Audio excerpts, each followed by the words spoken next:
हरिहत सिद्ध सूर्य उपाध्याय साधु सर्व अर्थ के प्रकाशी मांगलिक मुखकारी है।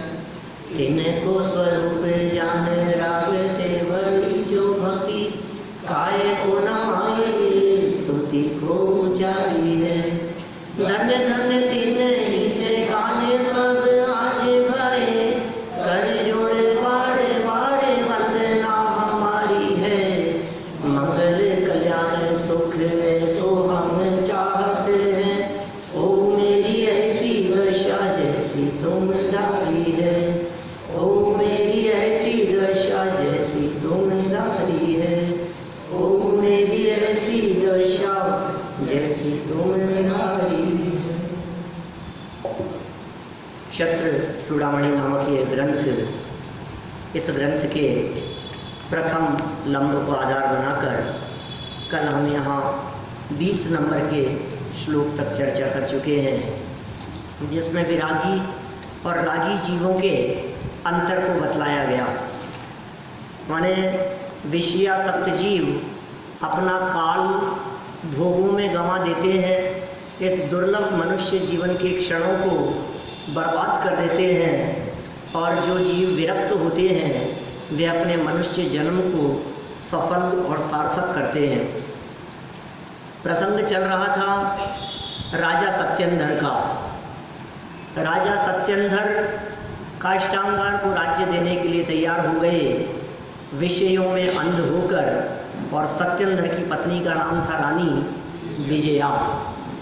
देखिए, विनाश काले विपरीत बुद्धि। जब काली खोटा आ गया, जब खोटी होनहार है, जब अहित ही होना है, तो बुद्धि भी विपरीत उल्टी ही चलती है। बुद्धि कर्मानुसारिणी, ये यहाँ नीतिकारों ने कही बात। देखिए, रानी विजया का स्वप्न देखना, पेज नंबर है 52, श्लोक नंबर है 21। क्या स्वप्न देखे और उसका फल क्या होगा। सातु निद्रावती स्वप्न मद्राक्षीत क्षण दाक्षये अस्वप्न पूर्वं ही जीवानाम नहीं जातु शुभाशुभम। क्या कह रहे हैं अन्वय अर्थ में, तू अर्थात इसके अनंतर निद्रावती सा नींद में सोई हुई उस विजया रानी ने क्षण दाक्षये रात्रि के अंतिम समय में स्वप्न अद्राक्षीत देखा। अत्र नीति क्या है, ही माने निश्चय से, जीवानाम मनुष्यों के, अस्वप्न पूर्वम बिना स्वप्न के, जातु माने कभी भी, शुभाशुभम शुभ और अशुभ कार्यों का प्रादुर्भाव न माने नहीं भवती होता है। ये नीति है। इस जगत में इन मनुष्यों के बिना स्वप्न के शुभ और अशुभ कुछ भी कार्यों का प्रादुर्भाव नहीं होता है। माने आपके रात्रि में आने वाले स्वप्न इस बात को अवश्य सूचित करते हैं कि आपके साथ में शुभ या अशुभ कैसा फल मिलने वाला है। बहुत लंबा चैप्टर है स्वप्न फल का। माने ये साधारण नहीं है ये बात। माता को आने वाले 16 स्वप्न, तीर्थंकर की माता को जो 16 स्वप्न आते हैं, वे तो इस बात को सिद्ध करते ही हैं कि भविष्य में कैसा पुत्र जन्म लेने वाला है। बाल तीर्थंकर के स्वरूप को बतलाते हैं। इसी तरह से सम्राट चंद्रगुप्त को भी 16 स्वप्न आए थे। और चंद्रगुप्त के 16 स्वप्न भी कई जगह पर तीर्थ क्षेत्रों में लगे हैं। आपके मथुरा में भी है क्या? बहुत जगह पर है। तो उन स्वप्नों के आधार पर भी उन जब स्वप्नों का फल देखा गया, तो इस पंचम काल में होने वाली घटनाओं का उल्लेख, परिस्थितियों का उल्लेख, कैसी परिस्थितियां इस पंचम काल में बनने वाली है, ये काल किस प्रकार का आने वाला है, ये चर्चा हुई। न केवल महापुरुषों के स्वप्न, भरत जी को भी स्वप्न आए। बहुत स्वप्नों की चर्चाएं शास्त्रों में मिलती है। जन सामान्य को भी जो स्वप्न आते हैं वे स्वप्न निरर्थक नहीं होते हैं। आप उन स्वप्नों को न पहचान पाएं, उनके फल को न पहचान पाएं, ये अलग बात है, क्योंकि आप कितना पहचानेंगे। स्वप्न तो अनगिनती प्रकार के होते हैं, बदला भी नहीं जा सकता है उसे, आप बदल भी नहीं सकते हो, क्योंकि वो तो इंडिकेशन मात्र है ना कि ऐसा होने वाला है, ऐसा होगा। मान लीजिए सुबह सूर्योदय से पूर्व जब प्रकाश दिखने लगा तो वो इस बात का संकेत है कि अब सूर्य उदय होने वाला है। आप उसे बदल थोड़ी नहीं सकते हो, उसको जान लिया हमने पहले से। ऐसे ही यहाँ कह रहे हैं स्वप्नों के माध्यम से भविष्य ख्याल में आ जाता है। जो विशेष महापुरुष होते हैं वे उन स्वप्नों के फल को भी भली प्रकार देख लेते हैं, जान लेते हैं, समझ लेते हैं। अब आप किसी पुस्तक के आधार पर स्वप्न फलों को देखने का प्रयास करो तो नहीं देख पाओगे। उसका कारण ये है कि स्वप्न में तो कुछ भी बात आ सकती है। कोई 100, 200, 500 स्वप्न हमने बता दिए और उनका फल बता दिया तो वही स्वप्न आएगा, ऐसा तो है नहीं। हमने 500 बतला दिए, 1000 बतला दिए, 5000 बतला दिए, लेकिन संख्यात असंख्यात प्रकार के हो सकते हैं ना स्वप्न। तो मुझे स्वप्न में पारस जी दिख गए और मुझे स्वप्न में दीपेश जी दिख गए, मुझे स्वप्न में अजय जी दिख गए, मुझे स्वप्न में शारदा जी दिख गए। तो कितने क्या हो सकता है स्वप्न में, बताओ मेरे को। मेरे को स्वप्न में बैलगाड़ी दिखी कि मेरे को स्वप्न के अंदर घोड़ा गाड़ी दिखी, अब मेरे को स्वप्न में सर्प दिखा कि बंदर दिखा कि कुत्ता दिखा कि बिल्ली दिखी। अब कितने जानवर हैं, कितने पशु हैं, कितने मनुष्य हैं, कितने लोग हैं, कितनी परिस्थितियां हैं, कितने प्रकार का मौसम वातावरण हो सकता है। और फिर उनमें भी कौन, फिर एक एक के साथ में भाव और जोड़ो तो आगे पीछे कितनी परिस्थितियां हो जाएगी। एक व्यक्ति दिखा वो रोता हुआ दिखा, फिर वही व्यक्ति दिखा तो वो हंसता हुआ दिखा, वही व्यक्ति दिखा तो वो बाजार जाता। अब वो कितनी तरह की कंडीशंस हो सकती है। अब आप कौन से स्वप्न का कैसा फल लगाओगे, आपका दिमाग चकराने लगेगा। सच्ची बात तो ये है कि आप उसमें बुद्धि मत लगाओ, लगाना भी मत। क्या स्वप्न आया और क्या फल होगा किसी से पूछने भी मत जाना। लेकिन कुछ ना कुछ शुभ और अशुभ विशेष रूप से हमारी लाइफ में घटने वाला है, इस बात को सूचित करने वाले स्वप्न होते हैं। ये नीतिकारों का वचन है। ये आचार्य वादीप सिंह कह रहे हैं, ये मैं अपने मन की बात नहीं कह रहा हूँ। अरे हाँ आप भी क्या ये बातें करने लग गए स्वप्न के फलों की, मैं नहीं कह रहा हूँ भाई, नीतिकार कह रहे हैं। स्वप्न के बिना, स्वप्न के बिना, स्वप्न के बिना शुभ और अशुभ कुछ भी नहीं होता। इसका मतलब कोई बहुत अच्छी घटना घटने वाली हो चाहे बहुत खराब घटना घटने वाली हो, आपको स्वप्न आते ही हैं, आएंगे ही। कुछ भी दिख जाएगा, भले ही सेकंडों के लिए दिखे। और इतना भी हो सकता है कि जागृत हो जाने के बाद आपको स्वप्न ख्याल में भी नहीं रहे कि मुझे कोई स्वप्न में कोई बात आई थी। देखिए जरा क्या कहते हैं, सरल अर्थ खत्म हो गया, 2 लाइन का था। कुछ समय पश्चात एक दिन रानी विजया ने सोते हुए रात्रि के अंतिम पहर में कुछ स्वप्न देखे। यह सामान्य धारणा है कि मनुष्यों के स्वप्न बिना कभी भी शुभ और अशुभ कार्यों का प्रादुर्भाव नहीं होता है। प्रादुर्भाव माने होता है उत्पन्न होना। प्रादुर्भाव शब्द पहले भी पढ़ा है आप लोगों ने कहीं, कहाँ पढ़ा है? अप्रादुर्भाव है खलु रागादिनाम भवत्य हिंसेति तेषामेवोत्पत्ति हिंसेति जिनागमस्य संक्षेप है। आप लोगों को तो याद भी कराया था, भूल गया क्या? अब बात साल भर पुरानी हो गई इसलिए ऐसा लगता है, लेकिन याद भी कराया था। हिंसा और अहिंसा की परिभाषा, आत्मा में रागादि का प्रादुर्भाव वो हिंसा है, और आत्मा में रागादि का प्रादुर्भाव नहीं होना माने उत्पन्न नहीं होना वो अहिंसा है। ये जिनागम की हिंसा अहिंसा की परिभाषा है अमृत चंद्राचार्य की पुरुषार्थ सिद्धि उपाय। हाँ अभी चला है वो पुरुषार्थ सिद्धि उपाय भी, मैं अनुपस्थित था, मतलब बाहर गया हुआ था, तब यहाँ पीछे से ये चलाया गया। चलिए, रानी विजया का स्वप्नों का फल पूछना। अब स्वप्न आए, कोई विशिष्ट प्रकार के स्वप्न आते हैं तो उनके फल पूछ भी लेते हैं, और विशेषकर महारानियाँ अपने राजाओं से, अपने पतियों से उनके स्वप्न के बारे में पूछती है।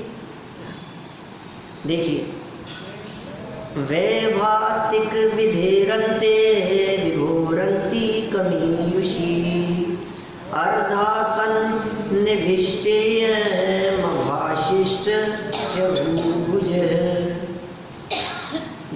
वैभातिक विधेय प्रातः काल संबंधी शौच आदि कार्यों के अंते अनंतर इयम यह रानी विभव अपने पति के अंतिकम समीप ईयुषी आकर अर्धासन विनिष्ठा आधे आसन पर बैठकर भूभुज राजा से अपने देखे हुए स्वप्नों के बारे में अभाशिष्ट बोली। ये भी कोई विशेष चर्चा नहीं है यहाँ, बस कहानी आगे बढ़ रही है, सरल बातें हैं। रानी प्रातः काल संबंधी शौच आदि नित्य कर्मों से निवृत्त होकर राज दरबार में अपने पति के पास गई तथा सिंहासन के अर्ध भाग पर बैठकर राजा से स्वप्नों का फल पूछने लगी। स्वप्नों का फल आगे। श्रुत्वा स्वप्नत्रयं राजा ज्ञात्वा च फलमब्रमात् प्रतिवक्तुमुपादत्त किंचिन्यञ्जन्मना भवन्। राजा सत्येंद्र स्वप्नत्रयम् तीनों स्वप्नों को श्रुत्वा सुनकर, माने 3 स्वप्न आए थे उसे, ये भी सिद्ध हो गई बात। च माने और, फलम फल को ज्ञात्वा जानकर, अक्रमात् क्रम भंग करके, किंचिन्नञ्जन्मना भवन दुखित मन से, प्रतिवक्तुम उत्तर उपादत्त देते हैं। बोलो क्या 3 स्वप्न आए थे, 3 में से एक स्वप्न को छोड़ दिया और क्रम का उल्लंघन करके बाकी 2 स्वप्नों के फल को वे बताते हैं। और कैसे? उदास मन से। इसका मतलब कोई ना कोई ऐसी बात रानी के स्वप्न में जरूर आई कि जिस स्वप्न से राजा को अहित की आशंका दिखाई देने लगी। राजा रानी के 3 स्वप्नों को सुनकर और उनके फलों को जानकर दुखित मन से स्वप्नों का क्रम भंग करके कहने लगे। अज्ञानी को अनिष्ट की आकुलता निरंतर। क्या कहने लगे? पुत्र मित्र कलत्रादौ सत्यामपि च संपदि आत्मीयापाय शंका ही शंकु प्राणभृतामृति। पूरी नीति का ही श्लोक है ये। नीति के माध्यम से ये बात क्या कहना चाहते हैं सो देखिए। अत्र है नीति निश्चय से पुत्र मित्र कलत्रादौ, पुत्र मित्र स्त्री आदि च माने और संपत्ति धनादि संपत्ति के सत्याम रहने पर अपि माने भी आत्मीयापाय शंका अपने विनाश की शंका प्राणभृताम प्राणधारियों के हृदय में शंकु कील की तरह सदा दुखम ददाती दुख देती है। क्या कह रहे हैं देखो, ये बड़ी मार्मिक बात इन्होंने यहाँ कह दी है। ये जगत का स्वरूप ही है इस तरह का। पुत्र मित्र पत्नी संपत्ति ये सब जैसे कि तैसे बने रहे, लेकिन अपने विनाश की शंका, मैं मर जाऊंगा, ये आशंका भी प्राणधारियों के हृदय में कील की तरह चुभती है। मैं मर नहीं जाऊं। अज्ञानी की ऐसी दशा है। मौत की कल्पना मात्र से घबराता है। मौत की चर्चा मात्र इस जीव को दुख देने वाली होती है। इतना सा विचार आ जाए ना कि मैं मर जाऊंगा, मैं मर नहीं जाऊं, घबराता है। अभी मैं कह दूं ना आपको कि कल का भरोसा नहीं है, यहाँ से जाने के बाद मैं बचूंगा कि नहीं बचूंगा, तो एक आध लोग तो ऐसा, अरे शुभ शुभ बोलो, अशुभ बातें मत करो। क्यों? मरने की चर्चा क्या अशुभ चर्चाएं हैं? ये तो परम सत्य है भाई। मरना सबको एक दिन, अपनी अपनी बार, इसमें क्या अशुभ है? बल्कि सुनो, मरने संबंधी यदि आपको यदि कोई स्वप्न आता है तो वो अशुभ फल प्रदान करने वाला नहीं होता, वो शुभ होता है। क्या? शव यात्रा यदि आपको दिखाई देती है ना कहीं रास्ते में चलती हुई, तो वो अशुभ नहीं है, वो शुभ है। कारण क्या है कि उसे देख करके आपको विरक्ति का भाव आएगा। उसे देखकर आपको वैराग्य का भाव आएगा, उसे देख करके संसार की क्षणभंगुरता का भाव आएगा, उस शव यात्रा को देख करके आपको आएगा देखो यार जगत का स्वरूप कैसा है।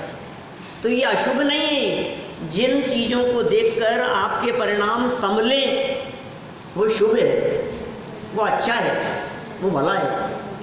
तो यहाँ इन्होंने कैसी बात कह दी है, अपना विनाश, मैं मर नहीं जाऊँ, मैं मर नहीं जाऊँ। दुनिया का कोई व्यक्ति मरना नहीं चाहता है, हर व्यक्ति मरने से घबराता है, मरने से डर लगता है। वही गाड़ी धड़कन रुकती नहीं है ना, बगल में से गाड़ी तेज स्पीड से निकल जाए तो धड़कन नहीं रुकती 10 मिनट तक। 1 इंच की दूरी पर आकर के किसी ने बहुत तेजी से ब्रेक लगा लिया तो एकदम हमें ऐसा लगता है 2-5 मिनट तक तो, और वो घटना को जब तक 10-5 आदमियों को बताएगा नहीं ना तब तक चैन नहीं पड़ेगा। आज तो मैं बच ही गया, आज तो मरते मरते बच गया, आज तो पता नहीं, आज तो समझ लो आप आ गया मैं, लेकिन पता नहीं आज तो कोई समय अच्छा था, कोई दिया लिया आड़े आ गया। इस तरह की बातें करने वाले आपको जगह जगह पर मिलेंगे। मरने से कितना डर लगता है इसको, सच में क्यों न लगे, क्योंकि मौत एक बहुत खतरनाक स्थिति का नाम है। जब एक पदार्थ के वियोग में ये जीव अत्यंत आकुलित हो जाता है, एक वस्तु के चले जाने में इसकी आकुलता चरम सीमा पर होती है, तो मौत किसका नाम है। मैं इतनी सी बात कह दूं कि अभी ये जो मोबाइल है ना, ये छूट जाए मान लो कहीं बाजार में किसी सब्जी वाले के यहाँ सब्जी खरीदते समय आपका मोबाइल छूट गया और 2 मिनट बाद आप जैसे ही कुछ आगे बढ़े, क्योंकि मोबाइल तो ऐसी चीज़ है 2 मिनट में पता लग जाता है आपको, इससे ज़्यादा भूलता कहाँ है मोबाइल को आज के ज़माने में। तो 2 मिनट जैसे ही आगे बढ़े और आपको तुरंत याद आया मोबाइल नहीं दिख रहा, और तुरंत दौड़ टेंशन, और दौड़ते हुए इधर उधर गए वहाँ, अब मोबाइल नहीं दिख रहा है। अब आपकी आकुलता का ठिकाना नहीं, क्या चला गया भाई साहब, एक मोबाइल गया है आपके पास से। क्यों साहब, सिर्फ एक मोबाइल गया, मोबाइल तो छोड़ो, रुमाल आपका छूट जाए ना, क्या लगता है कि चला गया। आपकी चप्पल चली जाए, आपकी घड़ी चली जाए, किसी भी चीज़ के बारे में, यहाँ से नीचे उतरे और आपको दिखे कि यार बाइक गायब हो गई, ये क्या हुआ, यहीं तो खड़ी करके गया था मैं, रोज यहीं खड़ी करता हूँ, और एकदम तो धड़कन ऐसी हो गई, फिर मालूम चला यार आज इधर जगह नहीं थी तो मैंने उधर खड़ी की थी। क्या हुआ, ये जो तकलीफ है आपकी, एक बच्चा मर जाए मान लो, 10 साल का बच्चा, 15 साल का बच्चा है आपका, वो 15 साल का बच्चा यदि आपका वियोग हो गया, मर गया, आपकी हालत क्या होती है। एक गया है ना, बाकी पूरा परिवार तो है, पत्नी है और बच्चे हैं, माता पिता है, भाई बहन है, सारा परिवार है, यार दोस्त है, रिश्तेदार हैं, सब कुछ है। एक ही गया है ना आपके बीच में से, जिसमें आपकी हालत क्या होती है। एक नहीं कह रहा मैं, एक के चले जाने में इतनी तकलीफ होती है, तो मरण उस स्थिति का नाम है जहाँ एक चीज़ नहीं छीनी जाती, जहाँ सारे सहयोग एक साथ छीन लिए जाते हैं। सिर्फ अकेला एक ही नहीं जाएगा, सभी छीन लिए जाएंगे। आप सोचिए, आपसे अकेले एक मोटरसाइकिल छीन करके नहीं ले गया कोई व्यक्ति, फिर आपकी गाड़ी भी चले गई, फिर आपका बंगला भी चले गया, फिर आपका मकान भी चले गया, फिर आपकी धन संपत्ति, आपका परिवार, सब कुछ एक झटके से एक साथ छीन लिया गया, उसका नाम है मौत। तो ये व्यक्ति मौत से घबराए क्यों नहीं, डर क्यों नहीं लगे इसे, डरता है, घबराता है। वे ज्ञानी जीव मौत से नहीं डरते हैं जिन्होंने अपने अमर स्वभाव को देखा है, जिन्होंने अपने चैतन्य तत्व को देखा है, उन्हें मौत का डर नहीं होता, वे निशंकित होते हैं। वे ज्ञानी जीव निर्जराधिकार की अंतिम गाथाएं, माने कितना कैसा स्वरूप है उनका। ज्ञानी जीवों की निर्भयता का क्या आधार है, उनको डर नहीं लगता है, मौत से डर नहीं लगता है। वे जानते हैं इन सबका तो वियोग होना ही है, ये सब चले गए तो क्या हो गया, इन सबको तो जाना ही है, इनका स्वरूप ही चले जाना है। लेकिन भाई मेरा जो ज्ञान है, मेरी जो चेतना है, मेरी जो नॉलेज है, मेरी जो पकड़ है तत्व के प्रति, मेरे जो परिणाम और मेरे जो कर्म है, वो मेरे साथ जाने वाले हैं। ये देह भले ही छूट जाए, लेकिन मैं मरता नहीं हूँ, ये ज्ञानियों की दृष्टि उस अमर तत्व पर होती है, ये उनकी निश्चिंतता का आधार होता है, इसलिए वे निश्चिंत बने रहते हैं, उन्हें कोई तकलीफ नहीं होती। मरण संबंधी किंचित थोड़ी बहुत आकुलता दिखाई देवे, लेकिन अज्ञानी जीव तो मरने की चर्चा से डरता है, मरने की चर्चा नहीं करना चाहता है। आप सोचो, शादी विवाह का प्रसंग चल रहा हो, बारात दरवाजे पर खड़ी हुई हो और कोई व्यक्ति ऐसी बातें करने लगे कि यार शादी तो हो रही है, लेकिन एक बात बतलाऊं, सच्ची बात है बिल्कुल, कि जिन दोनों की शादी हो रही है ना, इन दोनों में से कोई एक तो पहले मरेगा।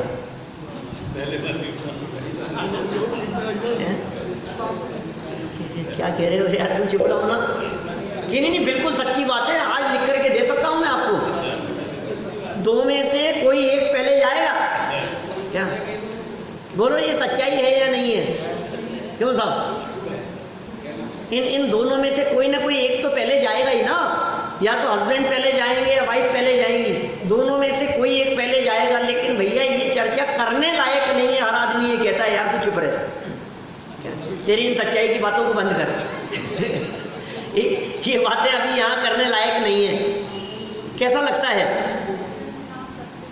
अरिहंत नाम सत्य है, बोलो कैसा कैसा लगता है? अरे यार क्या क्या कह रहे हो आप? क्यों? ये सत्य नहीं है, ये नाम, यही नाम सत्य है। सिद्ध नाम, पंच परमेष्ठियों का नाम, पंच परमेष्ठियों का स्मरण, लेकिन कह करके देखो किसी के साथ क्या कितना सुंदर कहा है इन्होंने यहाँ, कील की तरह चुभती हो। फिर खुद के मरण की बात, अभी सबके चेहरों पर मुस्कुराहट इसलिए दिख रही है भैया क्योंकि ये पता नहीं किसके मरने की बात कर रहे हैं। क्या हमें ऐसा लग रहा है जाने, अरे हाँ सब मरते हैं, तो पता है वो मर गए ठीक है, मरेंगे, मैं थोड़ी ना मरने वाला हूँ। लेकिन जिस क्षण आपको कोई ऐसा बुरा स्वप्न आ जाए क्या, जिसमें आपको ही अपनी मौत दिख रही हो, अब बतलाओ क्या कहना है? अब भोजन नहीं चल रहा है, अब क्या हुआ? जब आपको कोई व्यक्ति मारने की धमकी दे करके चला जाए, अब बताओ रोटी क्यों नहीं चल रही है? क्या मैं मर नहीं जाऊं, बच्चे मर नहीं जाए, इनको मार नहीं देवे, ये क्या हुआ? ये क्या हुआ? कील की तरह चुभती है, दुख देती है, अत्यंत पीड़ित होता है ये व्यक्ति। देखिए सरल अर्थ में क्या बात कहते हैं, मनुष्य को पुत्र मर जाए बहुत तकलीफ होती है, लेकिन फिर भी क्या कह रहे हैं, पुत्र की तुलना में, मित्र की तुलना में, स्त्री माने पत्नी की तुलना में, आदि सचेतन इष्ट जनों का संयोग और इनका तो संयोग, और धन संपत्ति, हवा पानी, आरोग्य इत्यादि बाह्य अचेतन सुख निमित्तक पदार्थों का संयोग उपलब्ध होने पर भी, ये सब बना हुआ है, अच्छी हवा पानी मिल रही है, सब कुछ मिल रहा है, खाने पीने भोजन आदि की सारी व्यवस्थाएं। बोलो आपसे ये कहा जाए कि 2 मिनट बाद में तुम्हारी बलि चढ़ाने वाली है, बोलो खाने में क्या खाओगे? खाने में क्या खाओगे? 2 व्यक्ति तलवार लेकर के तुम्हारे बगल में खड़े हुए हो, क्या बोले तेरी गर्दन काटनी है, जल्दी से खा। क्या खाऊं मैं? तुम मेरे को मारने के लिए खड़े हो और कह रहे हो भोजन कर, मैं क्या भोजन करूंगा? माने मौत के सामने उसको सारी अनुकूल परिस्थितियां भी अनुकूल नहीं दिखती हैं, उसको कुछ नहीं दिखता है। भरत जी घर में ही बैरागी, जब ये चर्चा चला करती थी भरत चक्रवर्ती के संदर्भ में, ऋषभ देव के ज्येष्ठ पुत्र थे, बड़े बेटे थे भरत जी, जब घर में ऐसी चर्चाएं चलती थी, ये वही भरत चक्रवर्ती हैं जिनके नाम से हमारे देश का नाम भारत पड़ा है। वे भरत चक्रवर्ती, आज इस हिंदुस्तान का नाम यदि भारत है तो वो भरत चक्रवर्ती के नाम पर इसका नाम भारत पड़ा है। वे भरत जी 6 खंड की विभूति के स्वामी, इतने बड़े सम्राट, कोई भी व्यक्ति चर्चाएं करते रहते थे उनके बारे में, नगर में समाज में लोग इस तरह की बातें करते थे।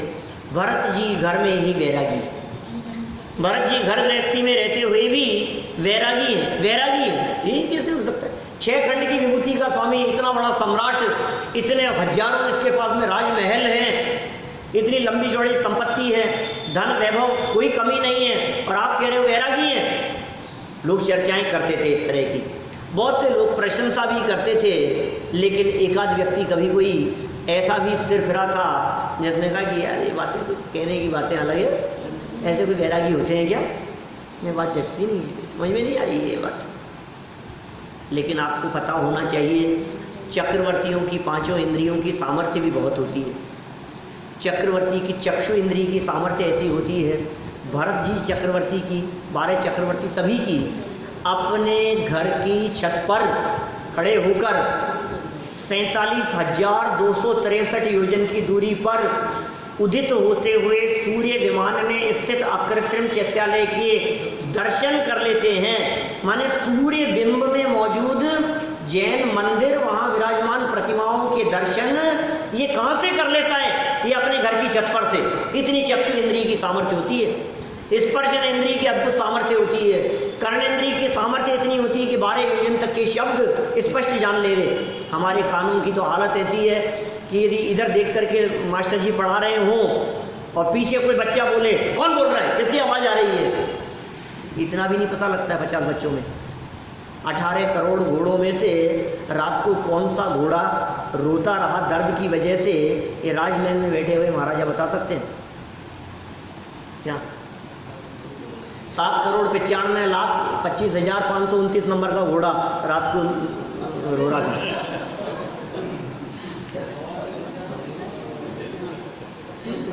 कल्पना नहीं कर सकते उसकी बुद्धि, ऐसा क्षोभ होता है उसका, मैंने वो पकड़ ले। अब कोई व्यक्ति राज दरबार में कि राजमहल के बाहर के उसके राज्य में ऐसी चर्चा कर रहा हो कि ये तो भरत जी घर में वैरागी, क्या बातें करते हो यार तुम लोग, ऐसे कोई वैरागी होते हैं कि इतनी हजारों रानियों के साथ में रह रहा है तो कह रहे वैरागी है, ऐसे ऐसे वैरागी तो फिर हम ही बोलेंगे। हमें तो कोई व्यक्ति वैरागी नहीं कहता है, एक पत्नी के साथ में घर में रहते हैं और वैरागी नहीं कहता, और हजारों रानियों के साथ में महाराजा रह रहे हैं और कह रहे वैरागी है। बात उसके कान तक पहुंचने में देर नहीं लगी, भरत जी के कान तक बात पहुंच गई। बुलाया उसे, नहीं बुलाया होगा क्या बताओ, राज दरबार में बुलाया कि क्या बात कर रहे थे तुम, कि मैंने तो कुछ नहीं कहा। घबरा गया वो तो कि नहीं मैं तुम्हें सजा नहीं देने वाला हूँ, मैं कुछ नहीं, ये सब बात सामने आ थी, वो तो भरत जी ने खुद नहीं कह दी। सुनो एक काम करो, एक तेल का कटोरा दे दिया हाथ में। क्या सुना? आपने नहीं सुना? आप ही के लिए सुना रहा हूँ।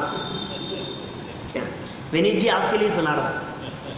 एक तेल का कटोरा दे दिया हाथ में, उस व्यक्ति के हाथ में, और ये कहा कि सुनो ये तेल का कटोरा है, इतना भरा हुआ है ये कि थोड़ा बहुत भी हिले तो बूंद नीचे गिर जाए तेल की, इतना भरा हुआ, तेल से भरा हुआ कटोरा। और कहा कि इसमें से एक बूंद भी तेल गिरनी नहीं चाहिए, ये तुम्हारे हाथ में है। और सुनो, यदि ये तेल की बूंद नीचे गिरेगी तो 4 लोग तुम्हारे पास में ये नंगी तलवार लेकर के चलेंगे। जैसे ही एक बूंद नीचे गिरी और तुम्हारी गर्दन धड़ से अलग कर दी जाएगी। कि साहब ये सजा दे रहे हो मेरे को कि नहीं? सजा नहीं दे रहा हूँ, मैं तुम्हारे को निर्देश दे रहा हूँ कि मेरे 96,000 महल है, जाओ महलों में घूम के आओ, सारे महल देख आओ। हाथ में तेल का कटोरा है। क्या एक महल में गया, 2 में गया, 3 में गया, महल सारे देख करके वापस लौट करके आया। तो भरत जी ने पूछा, बताओ कैसे लगे महल, देखे हमारे सारे महल? महाराज मुझे तो कटोरा दिख रहा था, मुझे तो मौत दिख रही थी। क्या मैं महलों को क्या देखता, मुझे तो आपके इन सिपाहियों की नंगी तलवार दिख रही थी। क्या 4 लोग चारों तरफ मेरे खड़े हुए दिखाई दे रहे थे, मैं कैसे देख सकता था उनको? कि क्यों महलों में घूम करके भी महलों को नहीं देखा? तुम्हारे पीछे तो ये 4 लोग तलवार लेकर के खड़े थे, हमारे पीछे तो 8 कर्म पड़े हुए हैं। राजमहलों में रहते हुए भी हमें राजमहल नहीं दिखते, राजमहल में रहते हुए भी हमें तो अपना स्वरूप दिखता है। घर में रहते हुए भी वैरागी कैसे हैं? रहते हुए भी न देखें, होते हुए भी न देखें, ये परिस्थितियां या बनते हुए भी उससे अलिप्त रहें, ये कैसे हो सकता है कि जिसकी दृष्टि कहीं और होती है वो व्यक्ति अलिप्त रहता है, दृष्टि कहीं और है। सारे जगत को ये दिखाई देता है कि राजमहल में रह रहे हैं, लेकिन सच्चाई ये है कि वो महल में रहते हुए भी महल में लिप्त नहीं है, ऐसा स्वरूप है। देखो सारा वैभव है लेकिन मौत दिख रही है, सब कुछ है लेकिन मरण दिखाई दे रहा है। ये कह रहे हैं यहाँ ऐसे निमित्त मिलने पर भी, सारे संयोग उपलब्ध होने पर भी अपने अनिष्ट का भय सदा लगा ही रहता है, जो मनुष्य के हृदय में नुकीले कांटे के सदृश निरंतर सालता रहता है, चुभता ही रहता है, चुभता रहेगा, वो पीड़ित होता रहेगा। ये बहुत खतरनाक है ये चीज। कई लोग तो ऐसे भी मिलते हैं जो मरण से ज्यादा बिस्तर पकड़ लेने से घबराते हैं। आपसे भी यदि आपको दो ऑप्शन दिए जाएं, बोलो आपको जान से मार दिया जाए या आपके दोनों हाथ और दोनों पैर काट दिए जाए, बोलो किसके लिए तैयार हो? अरे यार मार ही दो मेरे को तो दो में से एक चीज का चुनाव करना है, बोलो क्या करना है? मार दिया जाए कि हाथ पांव तोड़ करके छोड़ दिया जाए? क्या करेंगे? मार दिया जाए, ये कहेंगे ना। लेकिन ज्ञानी जीव ऐसा नहीं कहता है। ज्ञानी ये कहता है आपको जो उचित लगे सो करो, कि नहीं फिर भी दोनों में से एक ऑप्शन बतलाओ, तो वो यही कहेगा हाथ पांव भले ही टूट जाए लेकिन मनुष्य जीवन है तो संयम है। मनुष्य जीव, क्योंकि मरने के बाद तो नियम से असंयम है पारस जी साहब। यदि यहाँ आपने मार दिया ना तो मर करके कहाँ जाएगा? त्रियंच में, नरक में या देवगति में? तीन ही ऑप्शन है ना, नरक, त्रियंच या देव, तीन ही तो ऑप्शन है। नरक में संयम नहीं होता, त्रियंचों में संयम नहीं है और देवों में संयम नहीं है। सुरग नरक पशु गति में नाही, आलस हरण करन सुख ठाही। उत्तम संयम धर्म का आगे है। 10 लक्षण धर्म में अभी करोगे महीने बर्बाद में। 10 लक्षण धर्म की पूजन जो है उसमें उत्तम संयम धर्म का अर्घ है। सुरग नरक पशु गति में नाही, स्वर्ग में नहीं है, नरक में नहीं है, पशु गति में नहीं है। ये मनुष्य जीवन भले हाथ पांव टूट गए हो, आप संयमी हो सकते हो, आपका गुणस्थान 5वां हो सकता है, आप व्रती हो सकते हो, आप त्यागी हो सकते हो, वहां तो नियम से असंयम मिलेगा, उससे अच्छी दशा है। ये मनुष्य जीवन को छोड़ने की भावना नहीं, दुर्लभता से मिला है। जितने क्षण मनुष्य जीवन के बने उतना अच्छा है। देखिए अज्ञानी जीव भी मरना नहीं चाहता, ज्ञानी भी मरना नहीं चाहता। अब सुनो दोनों में फर्क क्या है। अज्ञानी इसलिए नहीं मरना चाहता है, अज्ञानी ये कहता है अरे यार मर जाऊंगा तो ये सब छूट जाएगा। और ज्ञानी इसलिए नहीं मरने की भावना भाता है क्योंकि वो जानता है यदि मैं मर जाऊंगा तो असंयम की अवस्था होगी, यहाँ संयम तो अंगीकार कर लूंगा। और सुनो, ज्ञानी भी ये कहता है मेरे पास में टाइम नहीं है, और अज्ञानी भी कहता है मेरे पास में फुर्सत नहीं है, टाइम नहीं है। फर्क क्या है? वाक्य दोनों का एक जैसा है। ज्ञानी और अज्ञानी दोनों का एक जैसा वाक्य है। दोनों कह रहे हैं हमारे पास में टाइम नहीं है, लेकिन अज्ञानी ये कह रहा है मेरे पास में टाइम नहीं है। अरे भाई साहब बहुत कम टाइम है, खाओ पियो मौज कर लो, फिर क्या है? क्या मौज करो, टाइम नहीं मिलेगा फिर आगे, फिर बुढ़ापे में भोगने का चांस नहीं मिलेगा। जितना भोग सको भोग लो, जितना खा सको खा लो, जितना लूट सको लूट लो, जितना मजे कर सको कर लो। टाइम चला जाएगा फिर नहीं मिलेगा। सैर कर दुनिया की गाफिल, जिंदगानी फिर कहाँ? क्या नौजवानी फिर कहाँ? और नौजवानी गर रही या जिंदगानी फिर रही तो नौजवानी फिर कहाँ? बोलो, ऐसी है हालत। तो घूम फिर मौज मस्ती कर। क्या ये जिंदगी दोबारा नहीं मिलेगी तेरे को? और जिंदगी मिल भी रही, बची भी रही तो जवानी नहीं रहेगी, इसलिए तू तो मजे कर। ये अज्ञानी की सोच है। और ज्ञानी कहता है नहीं भाई समय नहीं है, क्या पता कब जीवन की शाम आ जाए, कब ये जीवन ढल जाए, ये मनुष्य जीवन कब पूरा हो जाए। दोनों के विचारों में, माने दोनों के चिंतन में कितना फर्क है। ढलता सूरज संध्या समय का मानव से कह गया, ढलता सूरज संध्या समय का मानव से कह गया। क्या कह गया? पुण्य तेरा, पुण्य तेरा नर जन्म के संग बह गया। ढलता सूरज संध्या समय का मानव से कह गया। बोलो क्या हालत है? बालपन जब बीत निकला, यौवन चढ़ता रे, यौवन चढ़ता रे। वृद्धपन अब शीघ्र आया, जीवन सड़ता रे, जीवन सड़ता रे। इस अंधेरी, इस अंधेरी गली का मग तंग रह गया। ढलता सूरज संध्या समय का मानव से।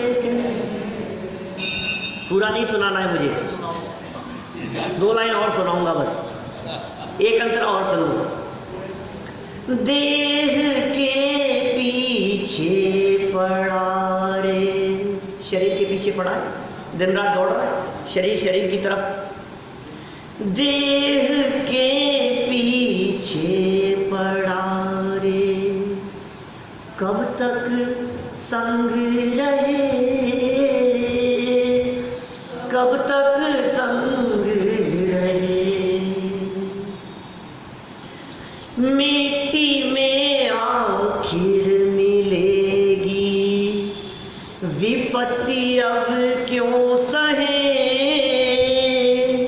विपत्ति अब क्यों सहे। तो क्या करूं? देह छूटेगी, जीवन पूरा होगा, मिट्टी में मिल जाएगी, ये तन खाक में मिल जाएगा। तो क्या करूं? कि सुनिए चर्चा जो यहां सुनाई जाती है प्रतिदिन। आत्मा की, आत्मा की महिमा सुनकर दंग रह गया। ढलता सूरज संध्या समय का मानव से कह गया।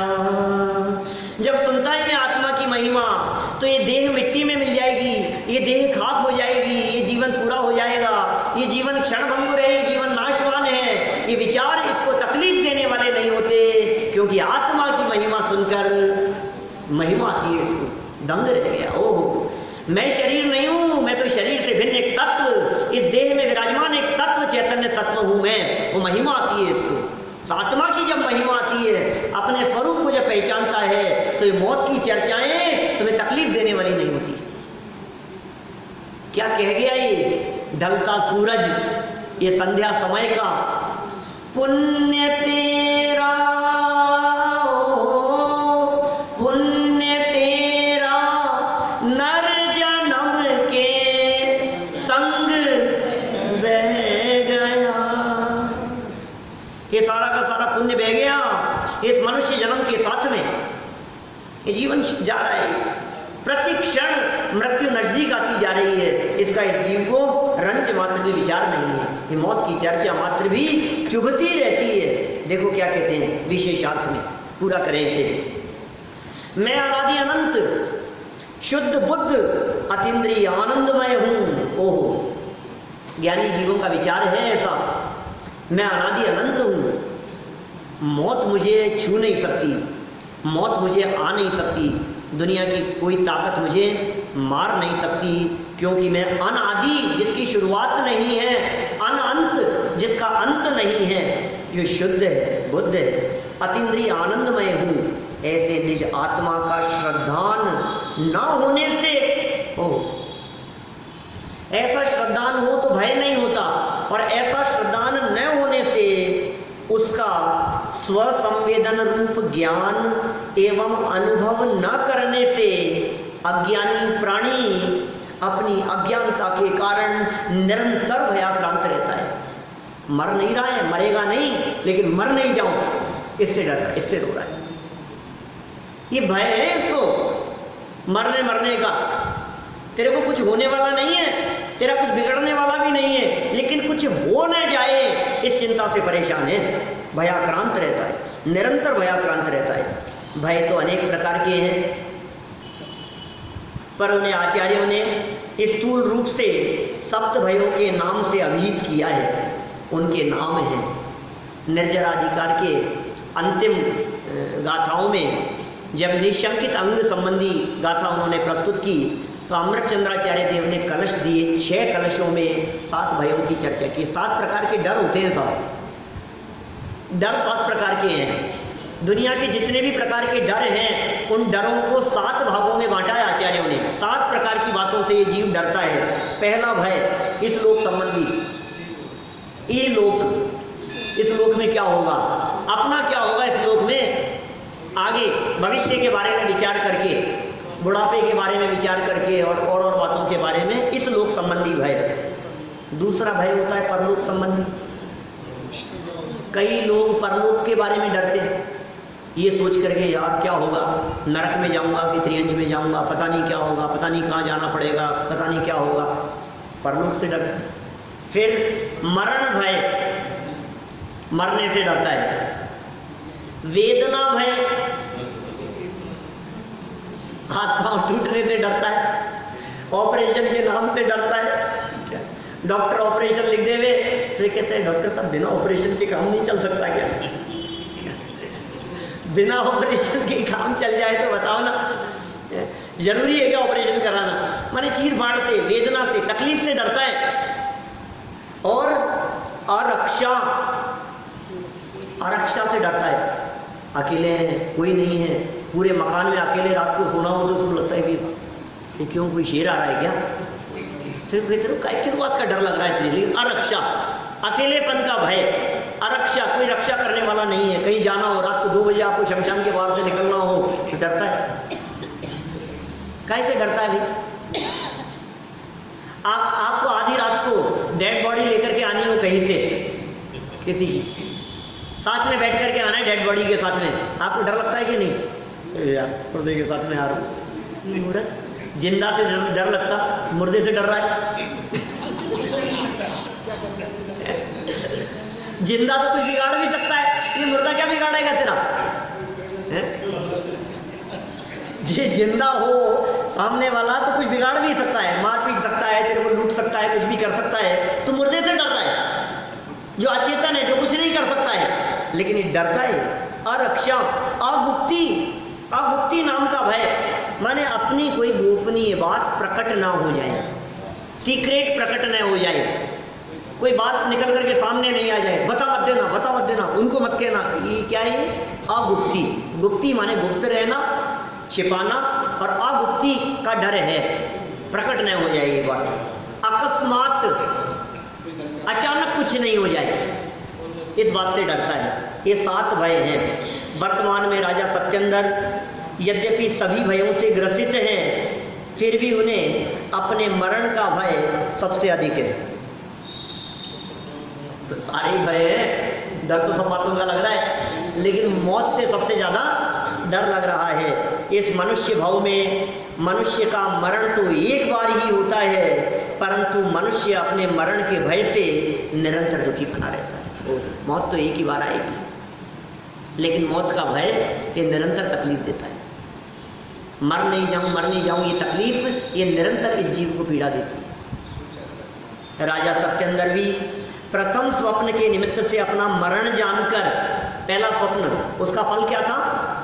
मेरी मौत होने वाली है, ये जानकर बाह्य सुख सामग्री की प्रचुरता के मध्य में भी अत्यंत भयभीत हुए। डर लगने लगा अंदर से। संयोग का स्वभाव ही वियोग में परिवर्तित होना है।